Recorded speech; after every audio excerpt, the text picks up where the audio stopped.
Jammikunta black Congress అధ్యక్షులు సారంగపాణి ఆధ్వర్యంలో గాంధీ చౌరస్తాలో సీఎం రేవంత్ రెడ్డి చిత్రపటానికి పాలాభిషేకం చేశారు।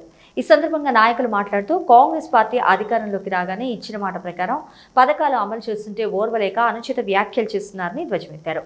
బాల్క సుమన్ బేషరతుగా బహిరంగంగా క్షమాపణలు చెప్పాలని డిమాండ్ చేశారు। ఈ కార్యక్రమంలో సారంగపాణి, సాయిని రవి, రేణుక, శివకుమార్ తదితరులు పాల్గొన్నారు। రాష్ట్ర ముఖ్యమంత్రి గారిని ఆదిలాబాద్లో మా యనమల రేవంత్ రెడ్డి గారు కాంగ్రెస్ పార్టీ నాయకుడు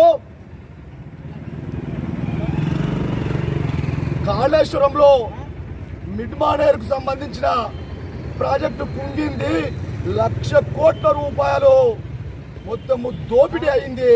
ఈ దోపిడీని ఇది ప్రజల సొమ్ము, ప్రజల చేత మీ చుట్టూ తప్పదని చెప్పి మాట్లాడితే వల్ల దోపిడీ చేసిన వారిని అరికట్టవలసిన అవసరం ఉంది। దోపిడీ చేసిన వాళ్ళను వారిపై క్రమశిక్షణ చర్యలు తీసుకోవాల్సి ఉంది, వారి చట్టపరమైన చర్యలు తీసుకోవాల్సిన అవసరం ఉండే। దాన్ని ఉద్దేశించి మాట్లాడుతున్న రేవంత్ రెడ్డి గారిపై అరెస్ట్ శాతగాని దద్దమ్మ కేసీఆర్, నువ్వు మాట్లాడు శాతనైతే నేను నిజాయితీ పరుడు అని చెప్పి పిలుకో, ఒక దళితుని ముంగడ పెట్టి చెప్పుతో కొడతా అని చెప్పి అసభ్యంగా ప్రవర్తింపజేయడం పట్ల బాల్క సుమన్ అంటోడు ఇవల్ల నువ్వు నీ తొత్తు నీకు మాట్లాడే శాతగాక ఒక బాల్క సుమన్తో మాట్లాడడం తీవ్రంగా కాంగ్రెస్ పార్టీ పక్షాన ఖండిస్తా ఉన్నాం। కాంగ్రెస్ నాయకులు కూడము సారంగపాణి ఆధ్వర్యంలో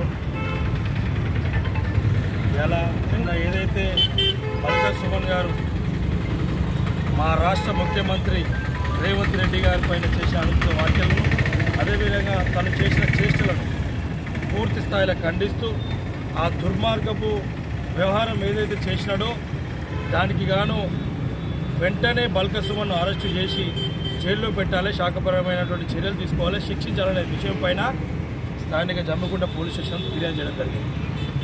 ముఖ్యంగా ఇంతకుముందు చెప్పినట్టుగా 40 రోజులు కాలే ప్రభుత్వం వచ్చి చెప్పామంటే చేస్తామంటే అనే విధంగా మాటిచ్చాం నెరవేరుస్తాం అనేటువంటి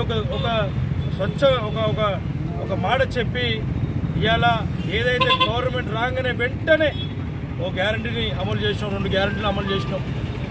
మళ్ళీ ఈ అసెంబ్లీని ఇప్పుడు ఏదైతే సమావేశాలు స్టార్ట్ అవుతున్నాయో మరో 2 గ్యారంటీలను మేము అమలు చేయడానికి సిద్ధంగా ఉన్నాం। అంటే ఏదైతే ప్రజలకు మేము చెప్పిన కాలం రాకముందే 90 రోజులలో చేస్తానని చెప్పి 40 రోజులలో ఇటువంటి కార్యక్రమాలు ప్రజలకు మేము చేస్తున్నామని ఓర్వలేక కేసీఆర్ గారు మరి ఓడిపోయినా కూడా ఆయనకు ఇంకా కూడా అధికారం ఉన్నట్టు తను కావచ్చు, తన యొక్క నాయకులు కావచ్చు, తన యొక్క కార్యకర్తలు కావచ్చు, ఇంకా మేము అధికారం ఉన్న అహంకారంతో ఇటువంటి మాటలను ఇటువంటి చేసినను పూర్తిగా ఖండిస్తా ఉన్నాం।